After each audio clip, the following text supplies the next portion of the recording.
মুচকি হাসতেন, তার গোলাপি রঙের ঠোঁট দুটো যখন একটু ফাঁক হয়ে যেত আর দাঁতগুলো যখন বের হয়ে যেত, মানুষ অবাক বিস্ময়ে খুঁজত কোথাও যেন বিজলি চমকিয়েছে।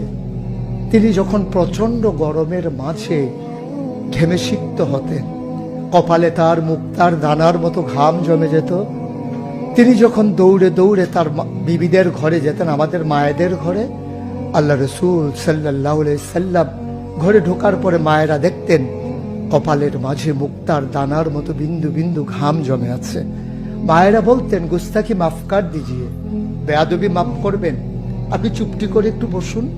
নবীকে বসিয়ে ওরা ছোট্ট শিশু খুঁজে বের করতেন, অতি যত্নে পরম আদরে তার কপালের ঘামগুলো তারা শিশির ভিতরে ভরে মুখ বন্ধ করে রেখে দিতেন।